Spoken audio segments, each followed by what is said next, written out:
Buenas tardes con todos. Vamos a dar inicio con la clase. Bueno, no se ha conectado nadie, pero les voy a ir proyectando sobre la presentación que han hecho. Bueno, solamente ha hecho un compañero, ¿no? Entonces, me voy a permitir compartir. Pero que más adelante se unan los demás compañeros. Entonces, voy a compartir con audio y no se va a escuchar.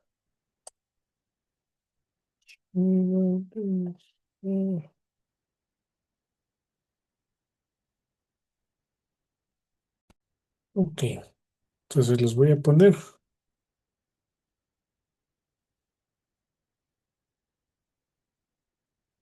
Con todos, mi nombre es Andrés Damián Castillo y hoy les voy a hablar sobre un tema fundamental en el desarrollo del conocimiento, el cual es el método científico.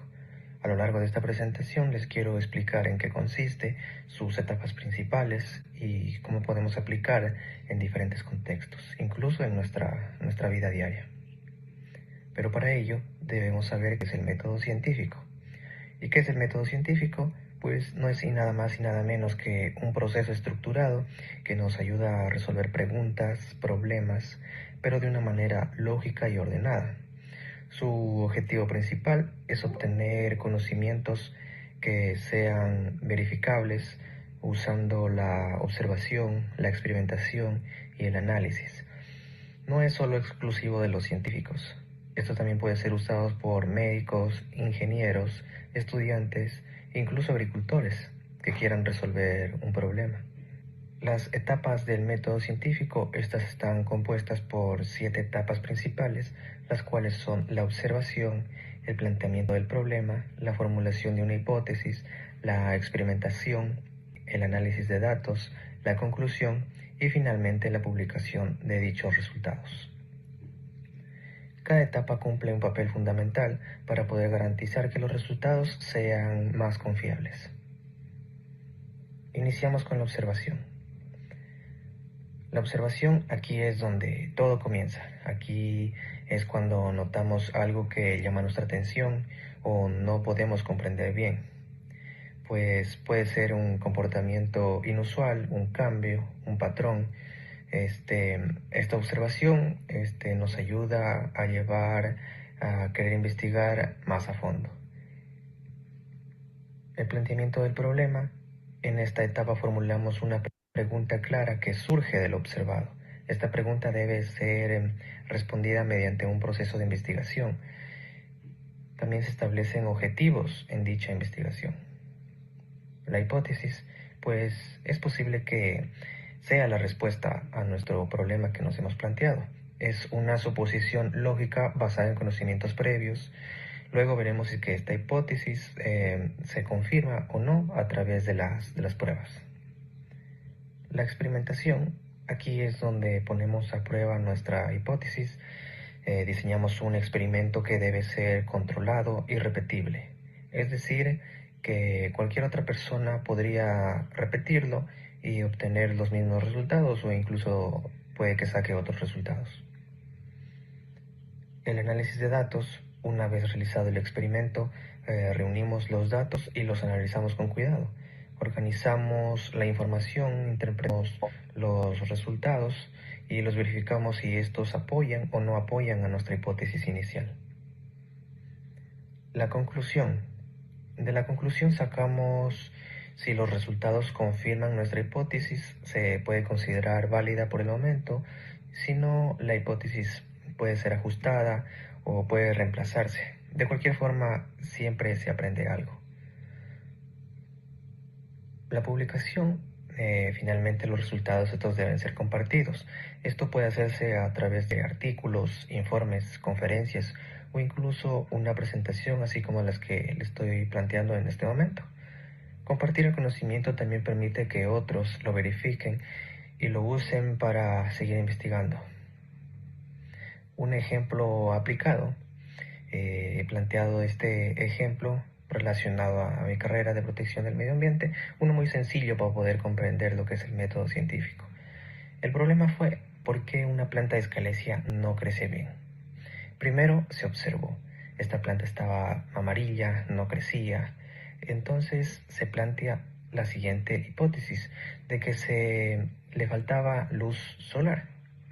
Se hicieron varias pruebas con dos plantas, una que no reciba sol y otra con sol. La planta con sol creció mejor, lo que se confirma la hipótesis, y los resultados se podrían compartir en una publicación científica o en un artículo científico. Entonces, para finalizar, como pueden ver, el método científico no solo sirve en los laboratorios, también lo podemos usar para realizar problemas reales y buscar soluciones con base a evidencia. Antes de finalizar, quiero compartir un video el cual nos ayuda también a entender mejor sobre el método científico.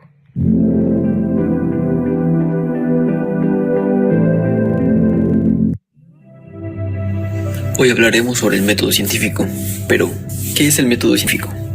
El método científico es una sucesión de pasos realizados para llegar a una conclusión verdadera sobre algún fenómeno en específico. Este tiene su origen en la prehistoria, donde el hombre primitivo descubre que a través de hacer múltiples pruebas aprendió aquello que le servía y aquello que no. Tomamos como ejemplo los alimentos, sabía qué comer y qué no, sabía qué animales cazar y cuáles no, cuáles eran peligrosos. Y fue así que luego de hacer esta selección, con el transcurso del tiempo pasó de ser un cazador y recolector a cultivar sus propios alimentos. Pero, ¿cuáles son los pasos del método científico? Los pasos que componen al método científico son observación, hipótesis, experimentación y resultado. Claro que con el paso del tiempo estos han variado. Algunos dicen que son muchos más, incluyendo formulación de preguntas o preconclusión. Pero ciertamente estos son los básicos e incluso necesarios para realizar un correcto análisis utilizando este método. Observación. Es el primer paso del método científico, utilizado para observar, valga la redundancia, aquella característica del objeto de estudio que llama la atención. En palabras simples sería como registrar lo que sucede con lo que estamos estudiando. Paso número 2. Hipótesis. La hipótesis es prácticamente la idea que tenemos o que planteamos como posible causa de aquello que produce el fenómeno. Esto está basado meramente en la observación y en los apuntes previamente realizados. Paso 3. Experimentación. Es el paso que prácticamente pone a prueba la hipótesis, ya que en este se realizan experimentos claramente, para poder descartar si la hipótesis es correcta o errónea. Para poder obtener un mejor resultado, este está conformado por un grupo control y un grupo experimental. En el grupo control no se realiza ningún cambio, se mantiene tal y como está, con el fin de poder compararlo. Y el grupo experimental es el grupo al que se realiza cambios, estos basados en la hipótesis. Luego de realizar ambos grupos, estos se comparan. Por último, la conclusión. Es el resultado que se obtiene de la experimentación. En caso de que apoye la hipótesis, se vuelve una hipótesis válida. De lo contrario, sería una hipótesis rechazada. Hay ciertos casos en los que la hipótesis es parcialmente rechazada, por el hecho de que una parte de la hipótesis era equivocada. Y esa ha sido toda mi presentación. Muchas gracias por su atención.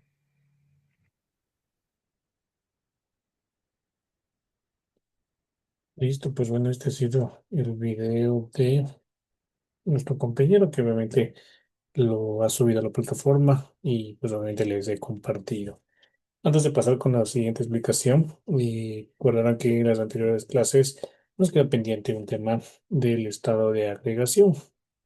Y justamente ahorita voy a comentarles al respecto. Déjenme compartir un ratito.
viendo desde vista un poco más general, ¿ok?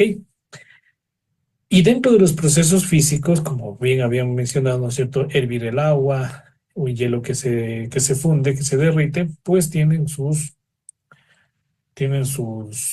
características, ¿sí? Entonces, los tres estados de la materia básicos, estado sólido, líquido y gaseoso. ¿Sí? Los tres estados. También estado coloide, estado plasma y demás, pero únicamente vamos a centrarnos en los tres estados. ¿Ok?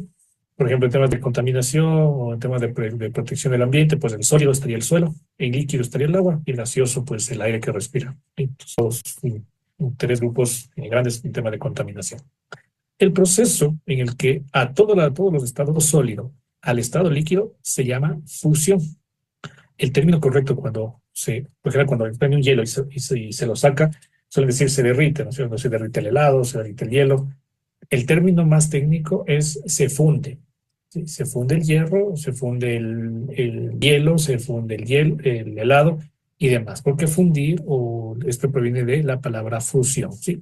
Cambio de estado de sólido a líquido. ¿Sí?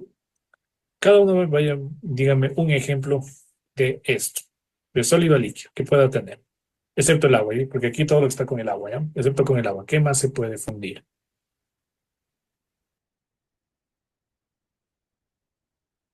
Vamos desde arriba. A ver, Nicole. La mantequilla en un sartén caliente se derrite. Se funde, se funde. Bueno, Tenemos se la palabra, funde. se funde. Ajá. Nicole, El hierro.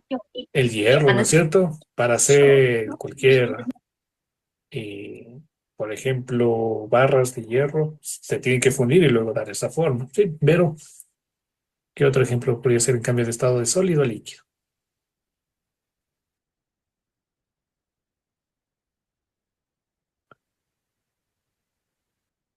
La panela. Ya, la panela, sin llegar a quemarse, ¿no es cierto? Pero calentarle, ¿no Ajá. es cierto? Dani, Sí. gracias, Vero. Dani, Puede ser el metal, ¿cuál metal? Porque ya nos dijo Nicole el hierro. ¿Otro metal? el mercurio. El mercurio es líquido, pero puede darse, ¿no es cierto? Cuando yo le paso al sólido, que sí puede estar mercurio en estado sólido cuando tiene muy baja temperatura, lo llevo al ambiente y puede pasar al estado líquido. No, no hay problema. ¿Sí? Por ejemplo, para hacer un anillo de oro, se lo funde al oro y le da esa forma. Si una cadenita de plata, pues el mismo proceso. Y Edith, otro ejemplo de cambio de estado de sólido a líquido, excepto los que ya mencionamos y el agua. ¿El plomo puede ser? Fundir plomo, sí. Fundir el plomo, ¿no? Que pasa del estado sólido al estado líquido. No solamente el plomo, o no solamente el hierro o el oro, sino fundir este compuesto, ¿ok? Cuando se habla de proceso hay que dar toda la característica. Listo, esa es la fusión. Vamos con el siguiente. El cambio de estado de líquido a gaseoso tiene dos nombres, ¿sí? La vaporización o la evaporación, aquí también se llama evaporación, y la ebullición. Como semejanzas, es el cambio de estado de líquido a gaseoso. Es un proceso físico, también es otra semejanza, pero tienen diferencias. Tal vez alguien me puede dar un ejemplo de evaporación, porque de ebullición creo que tenemos claro, hacer hervir el agua, hacer hervir la leche. ¿Sí? Ese es un ejemplo de ebullición. Pero de evaporación, ¿cuál podría ser?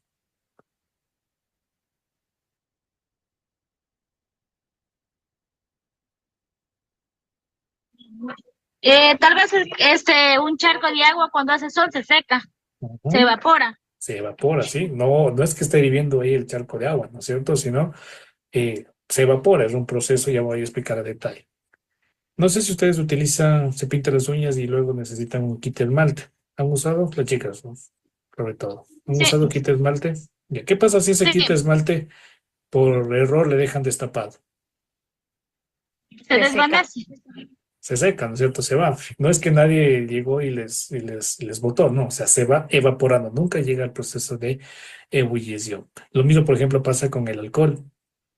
El alcohol se lo deja destapado, se evapora. ¿Ok? Entonces, la principal diferencia, que voy a ponerla evaporación, voy a hacer un dibujo para que me entiendan, es un fenómeno superficial. Es decir, tengo un recipiente con un líquido y pues obviamente tenemos aquí las moléculas que están conformadas ese líquido. Y depende de la característica de ese líquido, esas moléculas superficiales pasan al estado gaseoso porque están en continuo movimiento. Recuerden que habíamos dicho la temperatura. La temperatura es una medida de cuánto se mueve. Aun cuando tengamos 5 grados, 10 grados, 20 grados Celsius, las moléculas se están moviendo. Si tengo más temperatura, pues se mueve más.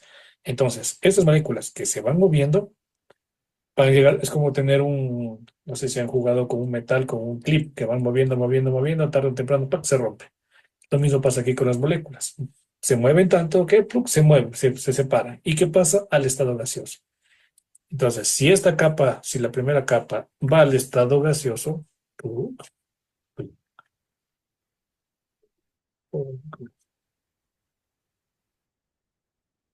entonces, estaba ahí la capa. Se fue la primera capa y vamos con la segunda. Lo mismo, van vibrando y se van yendo por capas, ¿sí? Obviamente hay sustancias que se evaporan más rápido, como decía, el, la acetona que está formando parte de ese quita esmalte, el alcohol. En el charco de agua es agua, de igual manera se evapora. Si ustedes dejan un vaso, digamos, hoy de noche, para mañana de mañana, y ustedes lo dejan marcando el nivel, para el día de mañana va a estar un poco más abajo el nivel porque se evaporó, ¿sí? Y en cambio, la ebullición, ¿qué necesitamos para hacer la ebullición o para hacer hervir? ¿Qué necesitamos? Fuego Bueno, o altas temperaturas. ¿no? Incrementar esa temperatura. ¿Alguna vez alguien ha visto hervir? O sea, cómo hierve el agua. Sí, ¿Cómo es ese proceso de hervir? ¿Cómo, qué pasa ahí dentro de esta olla, por ejemplo? Sale burbujas cuando el agua ya está en una temperatura alta y de ahí se va a evaporar. ¿Mm? Si ustedes ven desde la parte de arriba, esas burbujas van así, desde abajo van hacia arriba. Y obviamente se ven las burbujas de arriba bastante alto. Entonces, eso es el proceso de ebullición. De toda la masa se está yendo al estado gaseoso. La evaporación es únicamente de la superficie. Primera capa se va, segunda capa se va. Dependiendo cuán juntas estén esas moléculas para que vayan más o vayan menos rápido. ¿Sí? ¿Estamos claros entonces? Ebullición de evaporación. Ambos son cambio de estado de líquido a gaseoso y pues, como les dije, todas las estructuras tienden a hacer esto. Sí, yo puedo tener vapor de mercurio, sí. Puedo tener vapor de hierro también. Necesito altísimas temperaturas para llegar a eso, pero se puede obtener. ¿Ok? Y con eso también voy a dar dos diferencias, ¿sí? En el estado gaseoso tenemos el, el vapor. Bueno, vamos a poner primero el vapor. Ahí, poner aquí primero el vapor y el gas. Gas propiamente dicho. De igual manera, tiene sus semejanzas, los dos en estado gaseoso. Los dos, sus moléculas están muy separadas. Las moléculas giran muy libremente. ¿Ya? Tienen muchas semejanzas. ¿Cuál es la principal diferencia? Es que el vapor se llama vapor aquella sustancia en las que a condiciones normales está en estado líquido,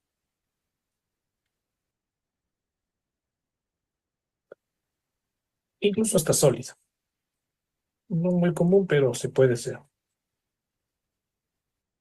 Entonces, está en condiciones normales en estado sólido o en estado líquido.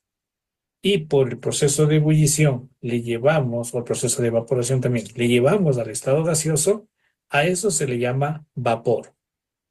¿Ok? Y un gas es que a condiciones normales es gaseoso.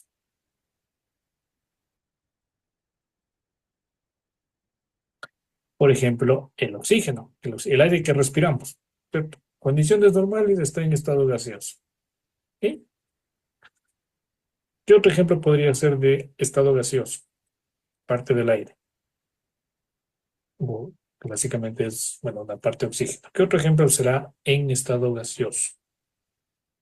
¿Qué ejemplo sería?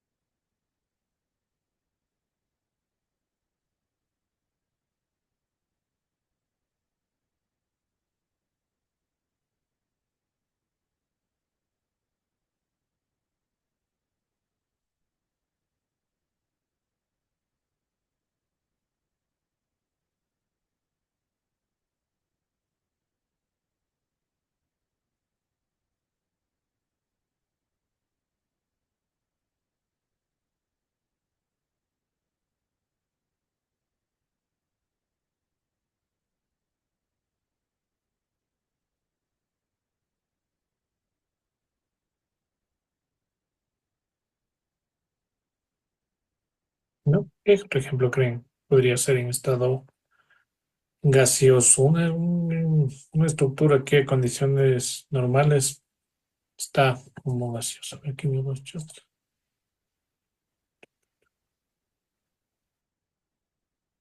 Y no, a ver, el vapor de agua, no, porque justamente el vapor, sí, condiciones normales está líquido y cuando pasa el gaseoso se llama justo vapor de agua. Sí, no decimos gas de agua. ¿Sí? Y Vero me dice el gas, ¿a qué se refiere con el gas? ¿Gas de cocina?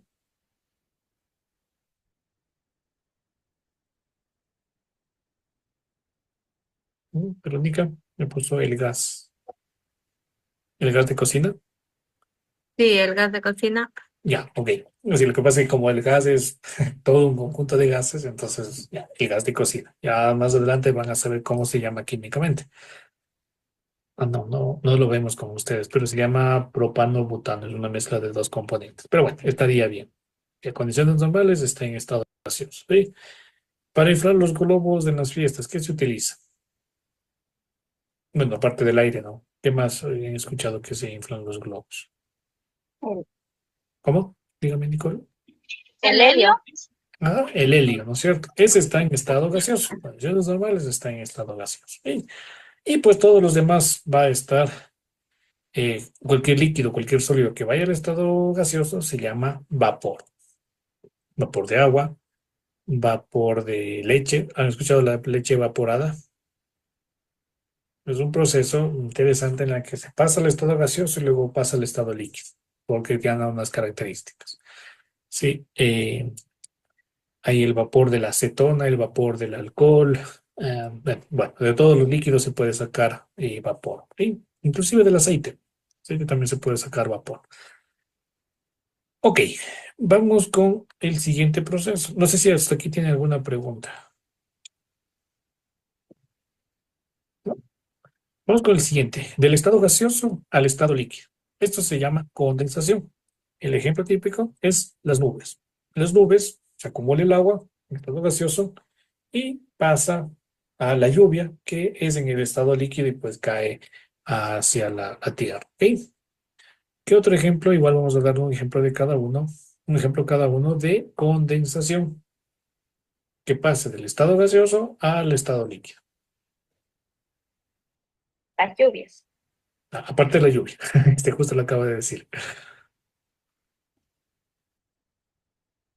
Por ejemplo, cuando nos bañamos en la ducha con agua caliente, el vidrio o sea, el espejo se opaca. Ujú. Sale un vaporcito, ¿no es cierto? Sale el Ajá. vapor porque está el agua caliente y al momento que choca con el vidrio, que igual está a temperatura más baja si sea la costa, va a condensar y pues se produce ¿sí? Muy bien el ejemplo. Otro ejemplo, igual sigue siendo agua, pero ya no es de la lluvia, sino otro similar. Uno más, dejémosle. Por ejemplo, en las mañanas, en las plantas, el rocío que cae agua. Ujú. El agua de la humedad que está en el estado gaseoso pasa al estado líquido porque baja la temperatura. ¿Ok? De acuerdo, Jesse. ¿Ok? Estamos claros con estos ejemplos, ¿ya? Y bueno, no finalmente. Otro cambio de estado es de líquido al estado sólido. Eso se llama solidificación. Por ejemplo, ponen agua en estas cubetitas para hacer hielo, le ponen en la congeladora y después de unas horas pues tienen los cubos de hielo para fabricar, para ponerle en cualquier bebida. ¿Sí? Eh, Ese es el ejemplo de solidificación. ¿Sí? El término también es bastante familiar, ¿no? Solidificación se hace sólido, desde el estado líquido. Un ejemplo, aparte de fabricar cubos de hielo, ¿cuál puede ser? Por ejemplo, las velas que conocemos, a la hora que se las prende se derrite y a la hora que se enfría se solidifica, se vuelve a endurecer. Ujú. De hecho, en un caso estamos hablando de fusión, cuando está la vela, ¿no es cierto? Está prendida, se va consumiendo, ta, ta, ta, ta, y cuando se derrite en la base está la cera y se hace sólida, ¿cierto? Solidificación. Es interesante la vera, o mejor dicho, la cera, porque esta puede reutilizar. Inclusive en estado líquido le suelen colocar ahí aromas, le pueden poner unos aceites, de cual manera que cuando se prenda, se va fundiendo la cera, parafina se llama químicamente, y va emitiendo estos olores agradables, y estas son las velas aromatizantes.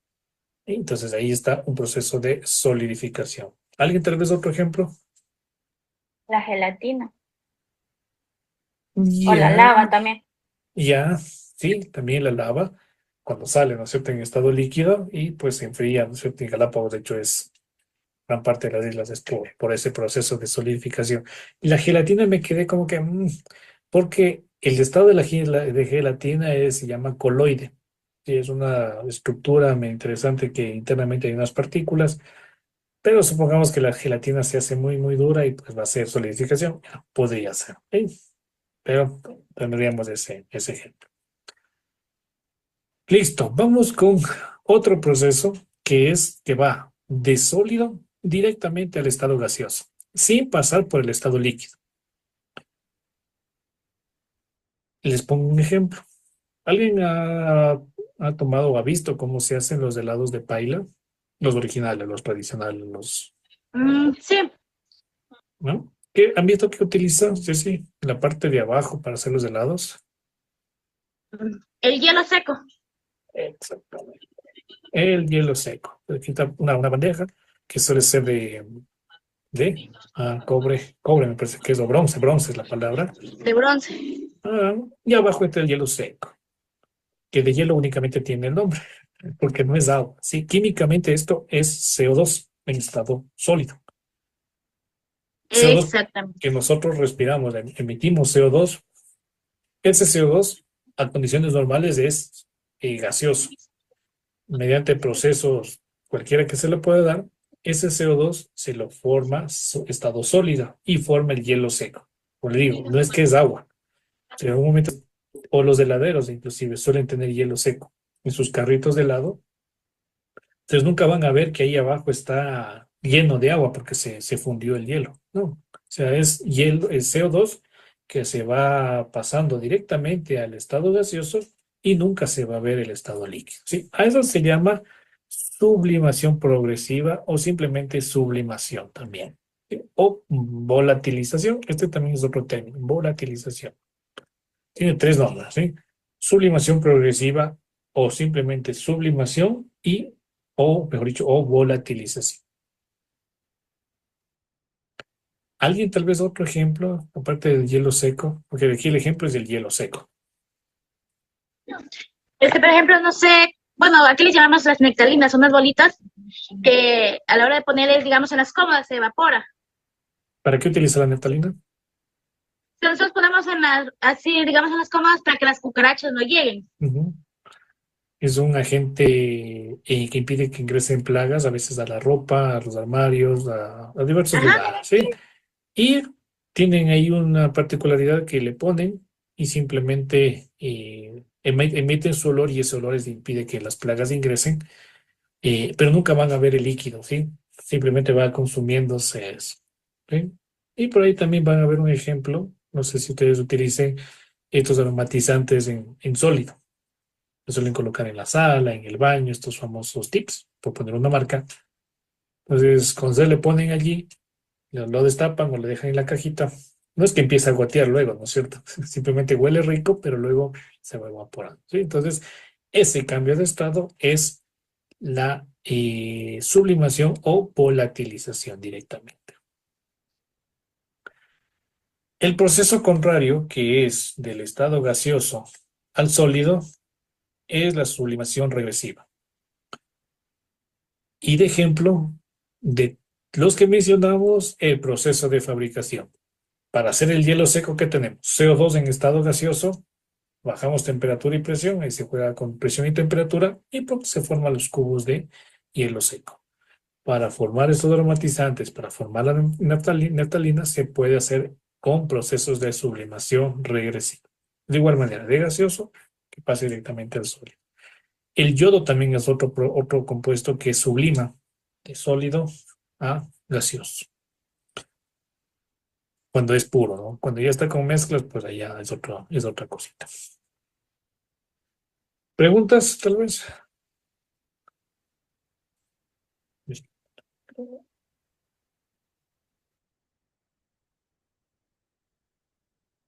¿No? ¿Estamos claros? Listo. Voy a salir de esta presentación.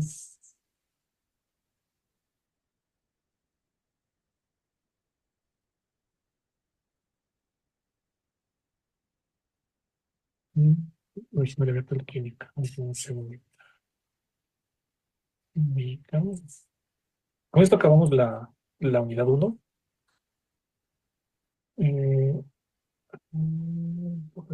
Y vamos viendo qué tenemos pendiente. ¿Ok? Entonces, ustedes tienen esta tarea 1, que son estos 10 ejercicios. Bueno, son 45 minutos que nos quedan. Pueden ir utilizando para hacer estos ejercicios. O es otra tarea que, bueno, prácticamente lo hemos dicho acá.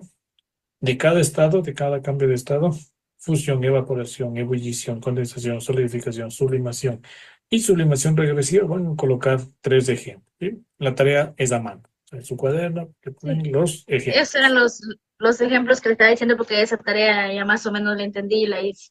Ah, ok, ya la tenía hecha entonces. Chévere. Esa tarea de ahí es como los ejemplos que nos estaba diciendo ahorita, como de sólido, gaseoso y eso. Exactamente, ¿verdad? A que les hago a manos y de ahí una foto y Una ya. foto. Le suben y prácticamente esta tarea también la pueden hacer. En cualquier unos 15 minutos le toman hacer esta tarea. Si quieren, pueden hacerla en este tiempo. Ya. Hay una evaluación de PEA, también lo pueden hacer. Y les da 30 minutos, pero lo pueden ir haciendo de cómo del contenido. La evaluación Profe, del... Dígame, Jessy.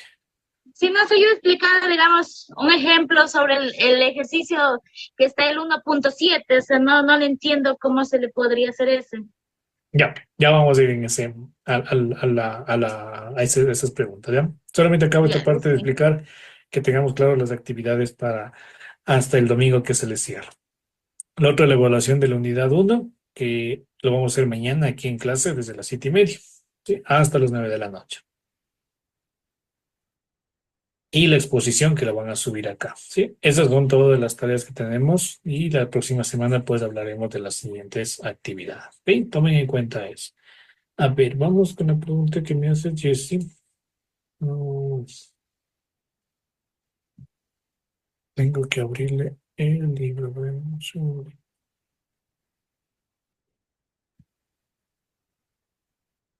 Mm, mm,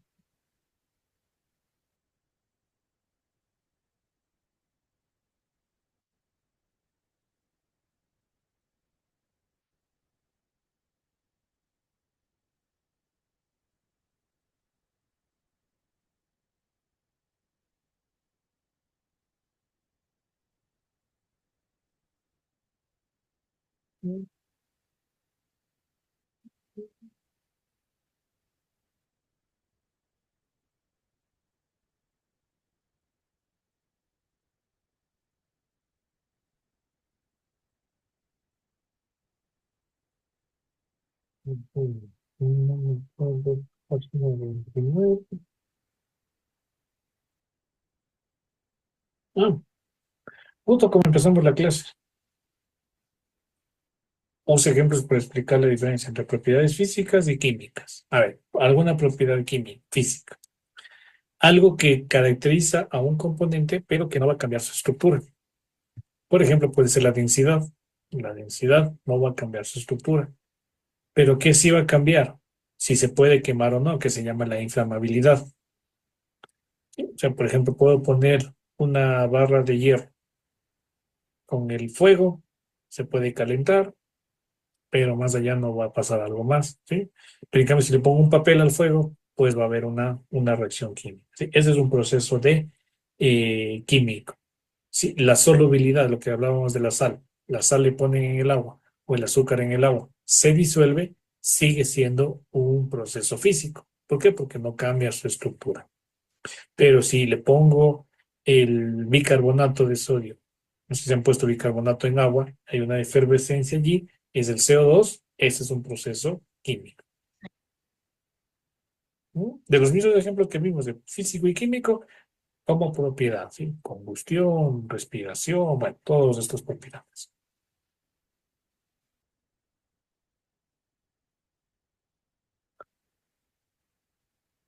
Ok, entonces vamos avanzando. Yo voy a estar acá pendiente. Aprovechen este tiempo y aprovechen para que vayan haciendo ya sea una tarea de los ejemplos o avanzando con las 10 de ejercicios para que no se acumulen y no tengan el fin de semana tan saturado, ¿sí?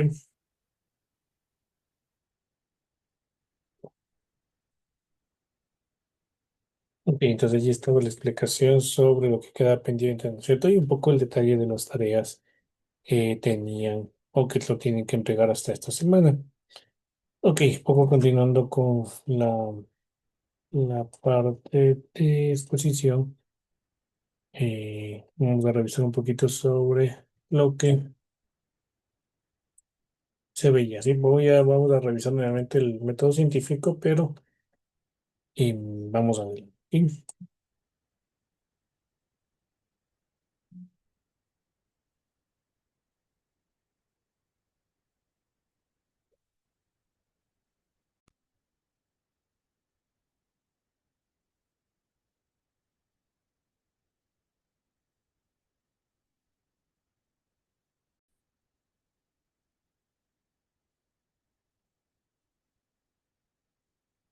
Empezamos con Dani. Presente, profe, aquí estoy. Ya le prendo la cámara y le comparto la Hicimos. pantalla. Chévere.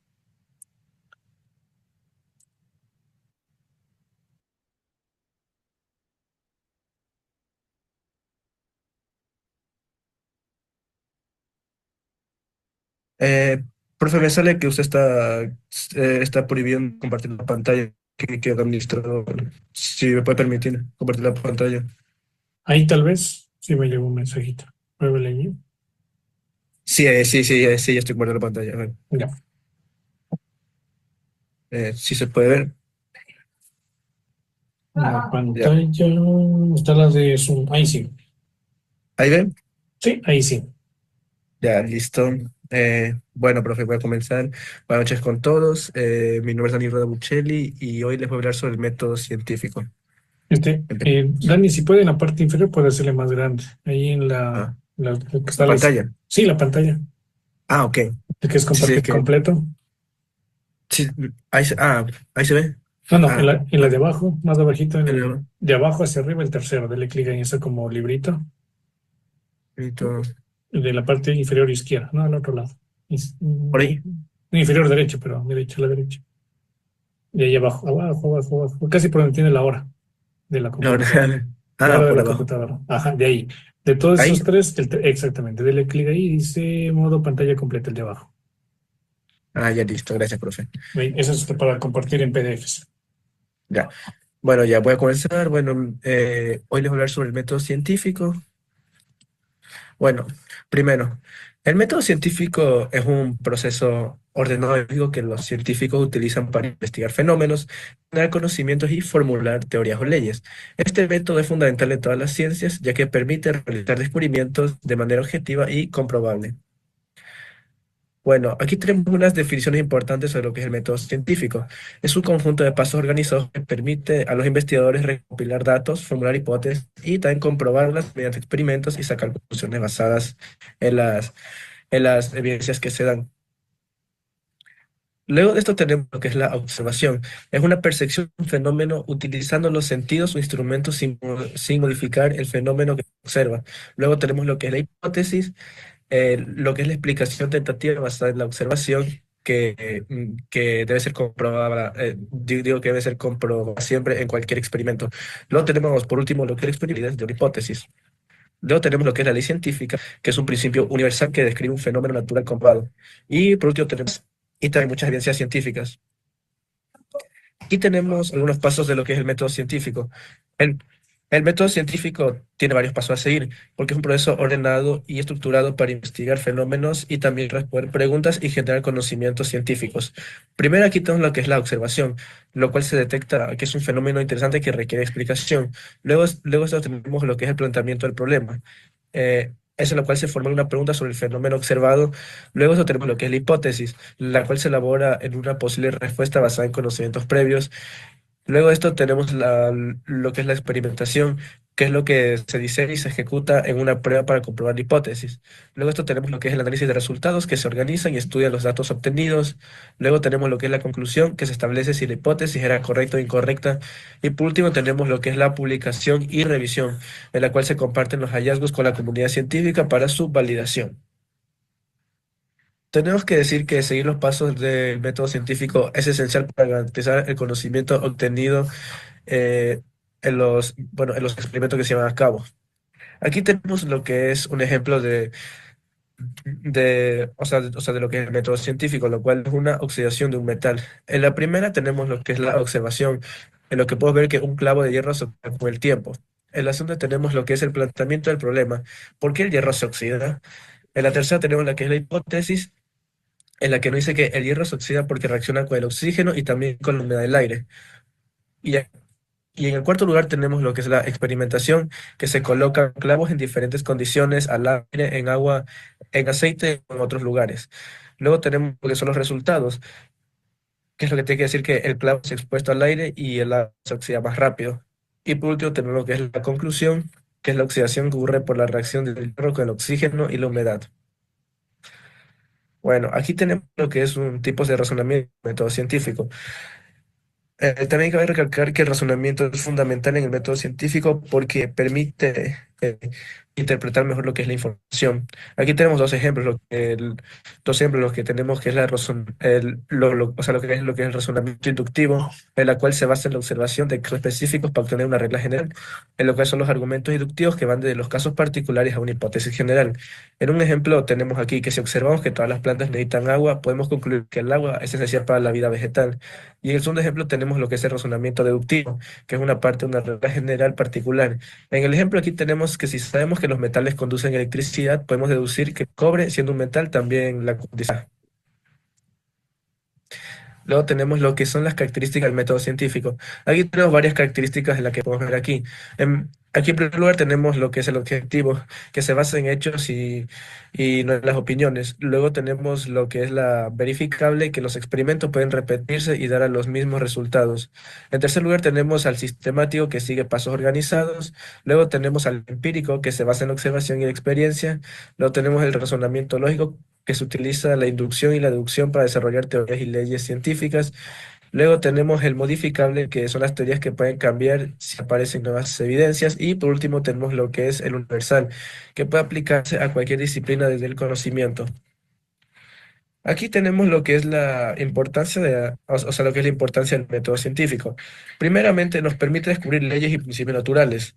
Luego, que también nos garantiza la objetividad, asegurando que los resultados o sea, que se basan en las evidencias y no en las creencias o algunas suposiciones o teorías o tal vez lo que tenga que ver con religiones. También tenemos lo que permite explicar los fenómenos naturales a través de la observación y experimentación. También es la base de avances tecnológicos y científicos y también nos proporciona y nos ayuda a tomar decisiones basadas en evidencias y en diversas áreas, ya sea en medicina, ingeniería, medio ambiente o algún otro tipo de medicina natural. Por último, tenemos lo que fomenta el pensamiento crítico, que es lo que promueve el análisis riguroso, la formulación de hipótesis, desarrollando una mentalidad científica y no religiosa o tal vez espiritual. Y por último, tenemos la que son las conclusiones. Aquí tenemos que decir que el método científico es una herramienta muy poderosa, ya que nos puede proveer conocimiento y también gracias a él la humanidad ha logrado avances significativos en todas las áreas del saber, ya sea en tecnología, medicina o en los experimentos que tenemos varias preguntas. El método científico es muy esencial para la construcción del conocimiento, ya que permite descubrir verdades sobre lo que es el universo de manera lógica y confiable. Y por último, podemos decir en las conclusiones que su aplicación ha llevado al desarrollo de teorías, leyes y avances tecnológicos que han cambiado la humanidad para siempre. Ya, Chévere. profe, y eso sería todo. Muchas gracias, Dani. Y no sé si tal vez Jessy, Vero o Edith tienen alguna pregunta.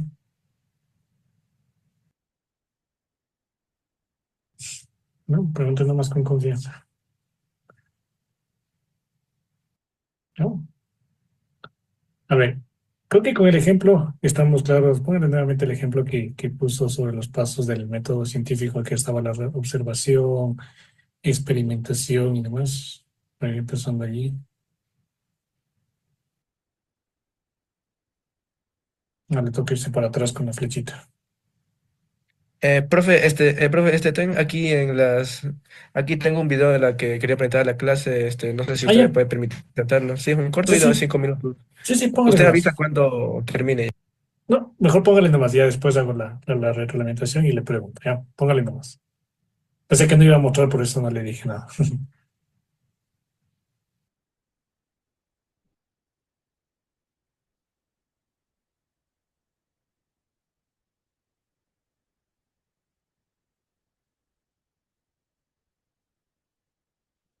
Permite dar respuesta o explicación a las dudas, preguntas y fenómenos que se producen en el mundo o en la sociedad y de esta manera obtener un nuevo conocimiento.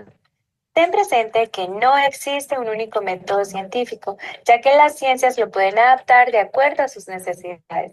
Al hablar del método científico, comúnmente se hace referencia a una serie de pasos. Veamos cuáles son. El primer paso es la observación. Aquí utilizamos todos nuestros sentidos para describir el problema. El segundo paso es el planteamiento del problema. Es el momento de plantear una pregunta clara y precisa de lo que está ocurriendo. Continuamos con las hipótesis.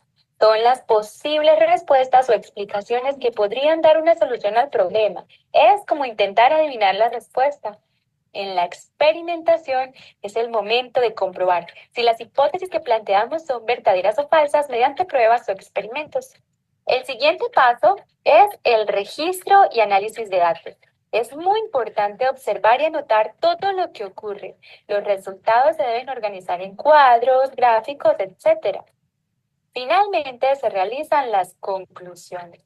Aquí explicamos los resultados de la investigación con los datos obtenidos. Si se comprueba la hipótesis, se generan teorías. En caso de no comprobarse la hipótesis, se propone una nueva y se repiten los pasos. Aprendamos más del método científico mediante algunos ejemplos. En la observación, vemos que aparecen gusanos en la carne. Seguidamente planteamos el problema mediante una pregunta. ¿Cómo llegan a la carne esos gusanos? La hipótesis o posible respuesta sería, creo que las moscas ponen sus huevos en la carne. Para comprobar la hipótesis hacemos un experimento. Dejamos un frasco abierto con carne y un frasco cerrado con carne. En el registro de análisis anotamos que el frasco abierto se llena de gusanos y en el frasco cerrado no se observan gusanos. En las conclusiones explicamos los resultados. Los gusanos que aparecen provienen de moscas que colocan sus huevos en la carne expuesta. Veamos otro ejemplo. Observación. El cactus está muriendo a pesar de que lo riego todos los días. Planteamiento del problema. ¿Por qué se está muriendo el cactus? Hipótesis. Creo que los cactus deben regarse una vez cada 15 días. Experimentación.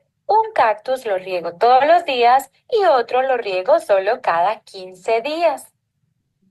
Registro y análisis. El primer cactus está a punto de morir. El segundo cactus está bien. Conclusiones. El cactus crece mejor cuando se riega con agua una vez cada 15 días. Siguiente ejemplo. Observación. El televisor no enciende. Planteamiento del problema. ¿Se agotaron las pilas del control remoto? Hipótesis. Creo que si cambio las pilas del control remoto del televisor encenderá. Experimentación. Quito las pilas viejas y pongo unas nuevas. Registro y análisis. El televisor enciende. Conclusiones. El control remoto no funcionaba porque las pilas estaban agotadas. Veamos otro ejemplo. Observación. Mi perro no quiere comer y le dan ganas de vomitar. Planteamiento del problema. ¿Por qué mi perro está enfermo? Hipótesis. Creo que mi perro comió algo en mal estado y tiene una infección estomacal. Experimentación. Agregamos antibiótico a la comida.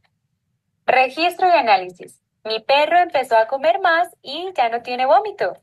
Conclusiones. Al comer algo en mal estado tuvo una infección estomacal, pero con el antibiótico mejoró.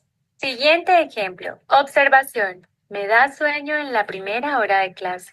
Planteamiento del problema. ¿Por qué le da sueño en clase? Hipótesis. Creo que le da sueño porque no duerme suficiente la noche anterior. Experimentación. Ir a dormir una hora antes de lo acostumbrado. Registro y análisis. Después de realizar el experimento en repetidas ocasiones, ya no le da sueño en clase. Conclusiones. Le daba sueño en clase porque no dormía lo suficiente la noche anterior. Siguiente ejemplo. Observación. Reviso mi mochila y no encuentro mi libreta de dibujos. Planteamiento del problema. ¿Dónde está la libreta de dibujos de Aurora? Hipótesis. Creo que dejó la libreta en el salón de clases. Experimentación. Regresa a la escuela a buscar la libreta. Registro y análisis. Encontró la libreta debajo de una mesa del salón de clases. Conclusiones. Olvidó la libreta de dibujos en el salón de clases. Veamos un último ejemplo. Observación. Tengo ampollas en la piel. Planteamiento del problema. ¿Por qué me habrán aparecido esas ampollas? Hipótesis. Creo que puede ser una reacción alérgica al jabón o una infección por hongos. Experimentación. Realizar un estudio de sangre en un laboratorio. Registro y análisis. Los resultados dan positivo a la presencia de hongos. Conclusiones. Tenía una infección por hongos, el médico me recetó una crema fungicida. Eso sería todo, profe. Chévere, muchas gracias. No, muy interesantes los videos. A ver, volvamos allá. Ay, creo que ahí con los ejemplos incluso está más claro y con el video más sobre el tema de esto. Sí. ¿Cuál sería en conclusión la importancia del método científico, Dani? ¿A mí, profe, la pregunta? Sí, sí, por eso mismo. Ujú.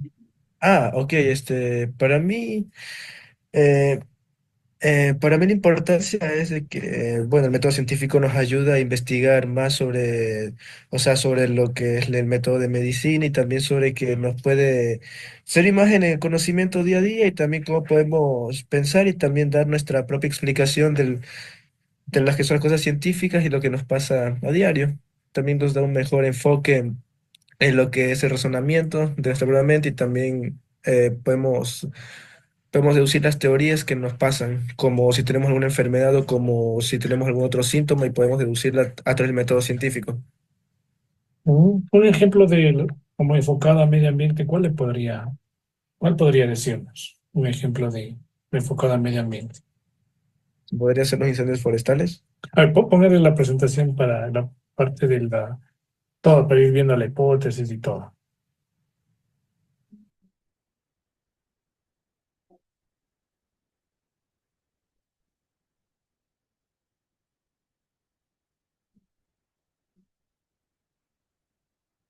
No, más atrás, más atrás. ¿Desde más arriba? Sí, más arriba, justo en el ejemplo que estaba ahí para tener esa, ya. A ver, pongámosle uno más abajito. ¿Está bien? Un hito más para que le haga la relación con el ejemplo. Ok, ¿cuál sería un ejemplo del método científico aplicado para la parte medioambiental? ¿Cuál sería la observación? Pues, un ejemplo que podría decir podría ser de los incendios forestales, el que más se podría acercar a lo que es el medio ambiente. Listo, planteamiento del problema. ¿Cuál va a ser el problema? ¿Cuál pregunta va a resolver? ¿Por qué ocurren los incendios forestales? Listo. Obviamente en una determinada zona, ¿no? Porque no es lo mismo en la costa que en la sierra. Bueno, en Más seco. Galápagos incluso, ¿no es cierto? Ya. ¿Cuál va a ser su hipótesis? ¿Cuál sería la hipótesis para esa pregunta? La hipótesis podría ser que que los rayos impactan con el bosque y pues causan incendios. Ya, ok, esa es una alternativa, pero hay que darle como una razón, como justificando esa pregunta. O sea, los rayos, pero dan a todo el país, ¿no es cierto? Pero ¿qué hace en particular Claro. que en esa zona? Es como darle la hipótesis, dar la respuesta a esa pregunta, como decía en el video, un poco adivinando, y luego se va a definir cuál es eso. ¿Cuál podría ser esa, algo más específico, aparte de los rayos del sol? Los rayos del sol y qué más pueden alterar ese ecosistema para que se incremente el fuego.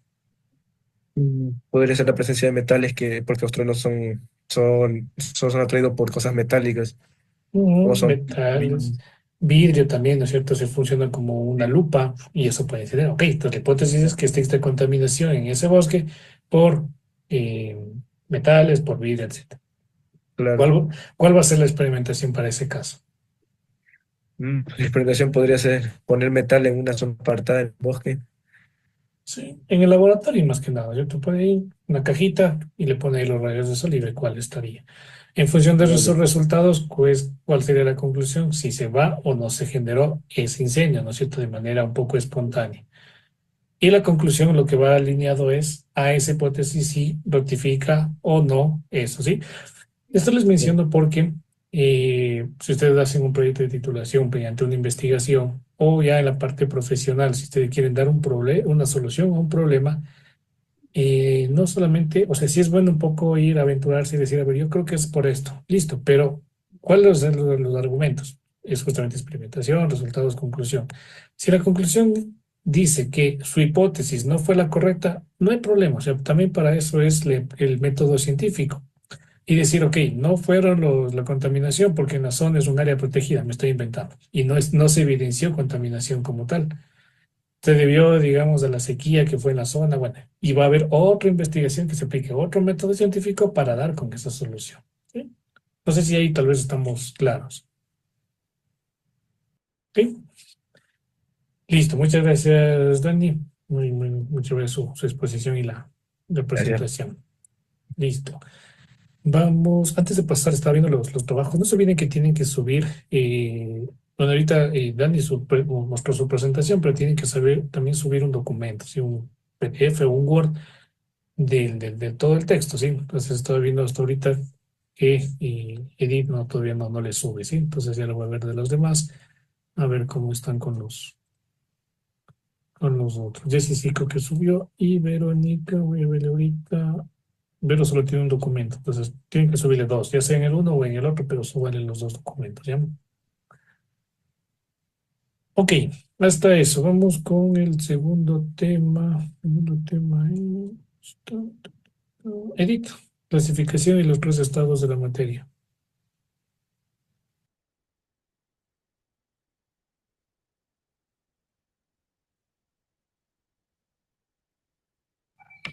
Buenas noches, compañeros, ingenieros. Estamos. Yo les voy a hacer la presentación de mi tema.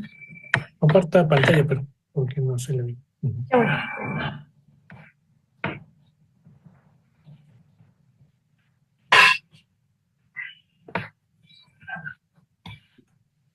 ¿Ya se está compartiendo?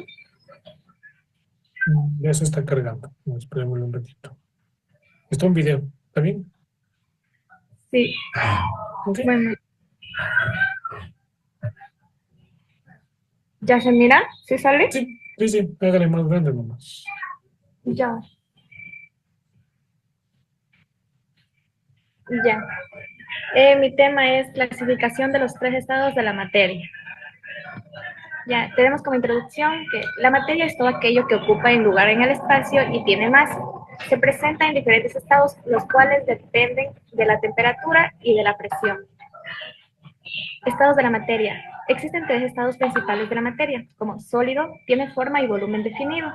Líquido, tiene volumen definido, pero adopta la forma del recipiente. Y gaseoso, no tiene forma ni volumen definido.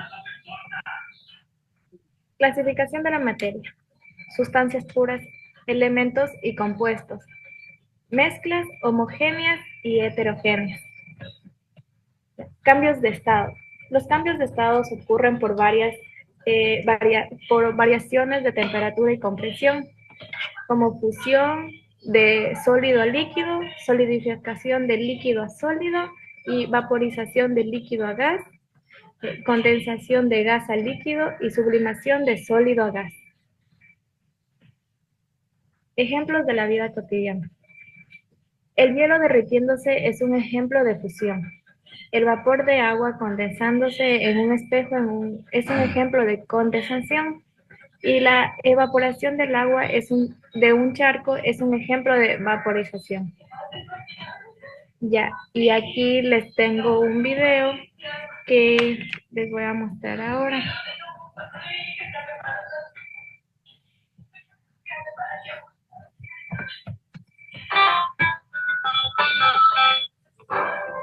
Hola amigos, bienvenidos a un nuevo video de Happy Learning.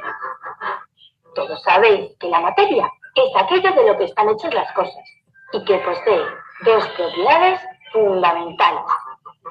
Tiene masa, que es la cantidad de materia que tiene, y volumen, que es el espacio que ocupa. Bien, pues vamos a conocer los estados en los que puede estar la materia. La materia puede presentarse en tres estados: en estado sólido, líquido y gaseoso, cada uno de ellos con sus propias características. Vamos a conocerlas. El estado sólido se caracteriza por tener un volumen invariable y una forma fija, aunque en algunos casos esa forma la podemos cambiar, como ocurre con la plastilina o la silla. En esos casos decimos que son sólidos moldeables. El estado líquido se caracteriza porque tiene un volumen invariable, pero pueden cambiar de forma. Los líquidos adaptan su forma a la forma del recipiente que los contiene, como este vaso o esta jarra.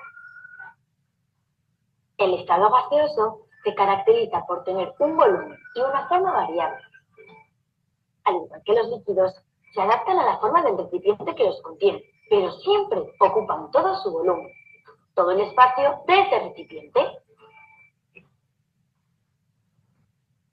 Ya hemos conocido los tres estados en los que puede estar la materia, pero ¿sabes cómo podemos cambiar la materia de un estado a otro? Los cambios de estado se producen calentando o enfriando la materia, y hay distintos tipos: fusión, solidificación, vaporización y condensación. La fusión es el paso de la materia en estado sólido a líquido y se produce al aumentar su temperatura. Cuando calentamos un hielo o lo dejamos a temperatura ambiente, se derrite y pasa de sólido a líquido. La solidificación es el caso contrario a la fusión. La materia pasa de estado líquido a estado sólido. Se da, por ejemplo, cuando metemos agua en un congelador y esta se convierte en hielo, pasa de líquido a sólido. La vaporización o evaporación se da cuando se pasa de estado líquido a gaseoso y se produce cuando se calientan los líquidos. Por ejemplo, cuando hervimos el agua, esta se convierte en vapor, pasa de líquido a gas. La condensación es el paso de gas a líquido y se da cuando se enfría la materia en estado gaseoso. ¿Os habéis fijado alguna vez que cuando se empañan cristales o espejos aparecen gotas de agua? Eso se produce cuando el vapor de agua entra en contacto con una superficie fría. En ese momento, el vapor se enfría y se convierte en líquido. Fácil, ¿eh? Bueno, ya hemos conocido los estados en los que puede estar la materia. Adiós, amigos. Y no olvidéis suscribiros a Happy Learning TV.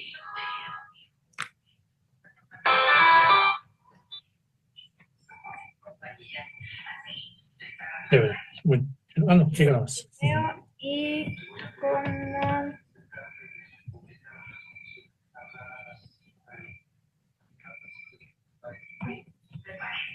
Como conclusión, los estados de la materia y sus cambios son fundamentales en nuestra vida diaria. Comprenderlos nos ayuda a explicar diversos fenómenos naturales y tecnológicos. Y ya. Listo. Chévere, muchas gracias, Edith. Aplicación en medio ambiente, ¿cuál podría dar de los tres estados? ¿Cuál sería la importancia aplicada al medio ambiente? ¿Cómo? A ver, un ejemplo de aplicación enfocado al medio ambiente con los tres estados de la materia. ¿Cuál sería ese ejemplo? En todas partes, que tiene que ver en el medio ambiente con los estados de la materia, yo digo que en todo. Por Como ejemplo, en los bosques o en los árboles, en los ríos. En los ríos ujú, hay bajas temperaturas, el agua se puede tiene una cierta temperatura y después cuando está ya mucho sol también el agua cambia de estado. ujú. Cambia el estado gaseoso, ¿no es cierto? Y si el viento, que es una corriente de aire, lo lleva, te lleva toda esa agua que va a pasar en esa zona, no va a llover. Y lo que pasó Ajá. acá en nuestro país, ¿no es cierto? El año anterior y posiblemente este año estamos en sequía y nuestros ríos están secándose. ¿Sí? Entonces es una aplicación, ¿ok? Y sólido, listo, sólido, líquido y gaseoso. Ok, chévere. Muchas gracias, Edith. No se olvide de subir el documento, ¿ya? El Ya ahorita documento mismo lo subo. PDF, Gracias. para cambiarle igual la nota. Gracias. Chévere, gracias, Edith. No sé, preguntas tiene tal vez Dani, Vero, Jessy. ¿No? ¿Estamos claros? No, profe. Ah, me olvidé una preguntita, Edith. Molecularmente, ¿cómo son las estructuras de un sólido, de un líquido, de un gas? Molecularmente, o sea, sus moléculas, ¿cómo están? Mm, ¿Muy cerca o muy separadas? Así le voy a hacer más fácil. cerca. ¿En qué estado estarían muy cerca? ¿Vale? ¿En qué estado estarían muy cerca? ¿En qué estado? En estado, ¿cómo se me fue el nombre? En estado ¿Gaseoso, líquido o sólido? sólido, Sólido. sólido, ajá, y líquido muy separado, y gaseoso también, ¿Cuál estaría más separado, en líquido o en gaseoso? en gaseoso. Ujú, en gaseoso. Sí, entonces molecularmente es donde están muy juntos y en el otro pues están más separados y en el otro mucho más separado. Sí, eso nada más. Listo, gracias, Eddie. Eh, vamos. Uy, listo. Bueno, dije, Nicole está, me escribe que no se puede conectar hoy. Vamos a dejar pendiente las propiedades físicas y químicas. Y vamos ahorita con Vero con la tabla periódica. Grupos, familias, periodos y bloques.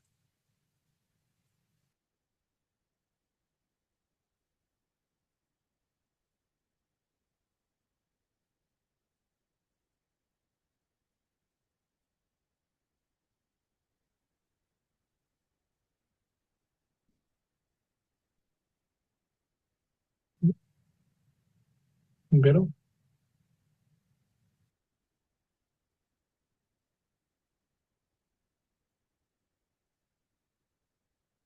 ¿sí me escucha Vero o no? Vero. Sí, profe, sí la escucho. Ya, listo, vamos con su exposición, ¿ya? Ya.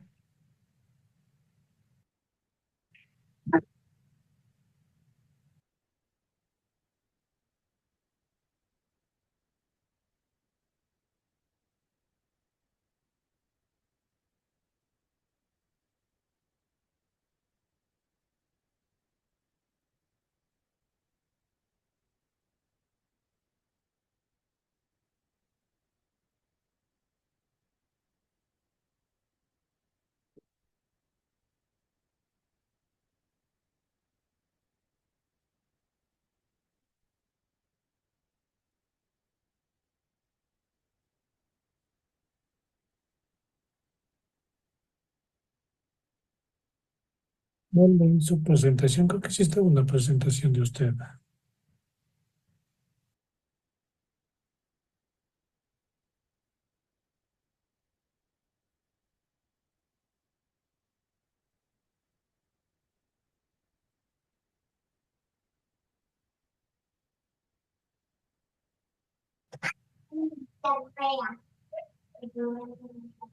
Profe, ¿se está compartiendo la pantalla? Sí, pero quería ver si le puede abrir más bien el de la presentación, porque ese está más. Mucho. También, mi mamá, yo estoy mal. No, no, está bien, siga nomás. Siga.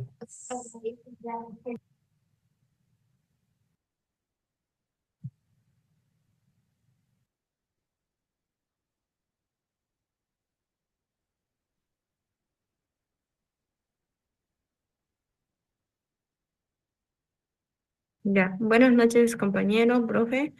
A mí me tocó el tema número 4, la tabla periódica. La definición, la tabla de los elementos químicos escrita en orden secuencial de la número atómico y está dispuesta en 7 filas horizontales, periodos y 18 columnas verticales en grupos. Cada elemento representado por un símbolo y un número atómico. Ocupa un cuadro separado y la disposición secuencial sigue el orden del número atómico. ¿Cómo se desarrolló la tabla periódica? En el año de 1864, Ned Land observó que cuando los elementos se ordenaban de acuerdo con sus masas atómicas, cada octavo elemento mostraba propiedades semejantes. Ned Land se refirió a la peculiar relación como la ley de las octavas. Sin embargo, esto resultó inadecuado para elementos de mayor peso atómico que el calcio. 5 años más tarde, Mendeleev y Meyer, independientemente, propusieron una disposición mucho más amplia para los elementos basada en la repetición periódica y regular de sus propiedades.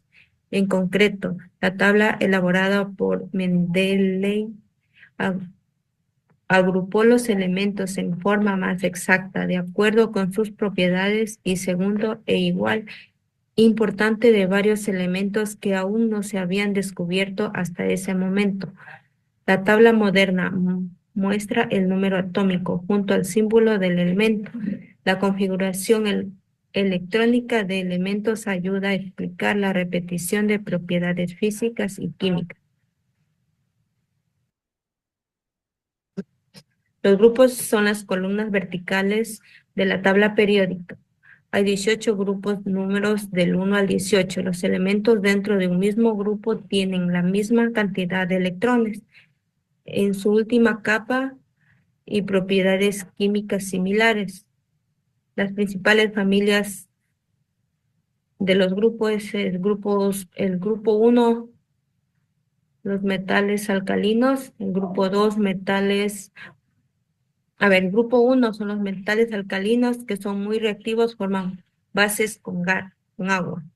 El grupo 2, metales alcalinotérreos, son menos reactivos que los alcalinos. El grupo del 3 al 12 son metales de transición que forman compuestos coloridos, conductores. El grupo 13, familia del boro, elementos metálicos y metaloides. Grupo 14, familia del carbono, base de la vida y materiales semiconductores. Grupo 15, familia del nitrógeno, que son gases y metaloides con importancia en biología.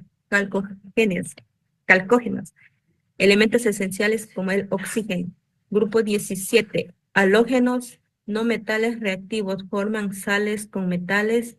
Grupo 18, gases nobles, gases inertes con muy baja reactividad. Aquí tengo un dibujo que está dividido en la tabla periódica por los grupos y las familias. Ya los periodos, filas.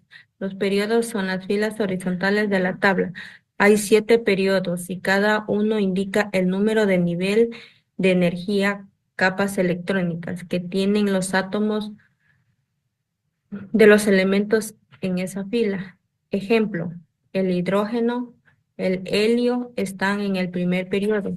Una capa electrónica, el calcio está en el cuarto periodo, 4 capas electrónicas.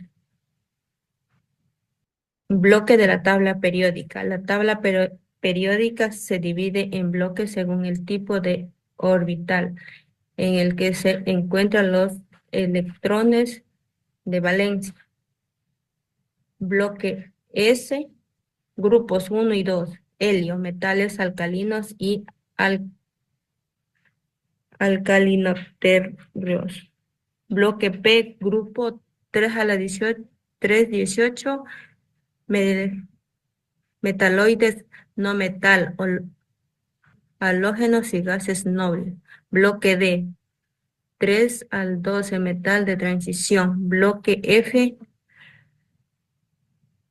lantadinos y actinidos, tierras raras y metales reactivos. Ya, esta es, gracias. Ok, gracias, Vero. A ver, obviamente había unos términos un poquito diferentes, ¿no es cierto? Un poquito extraños, nuevos, y pues vamos a ir un poquito desarrollando, ¿ok? Entonces, importante, este nombre Mendeleev es el autor de esta tabla periódica. Luego vamos a hacer la explicación de cómo se fue construyendo el átomo y demás. Entonces, Mendeleev y Meyer es como el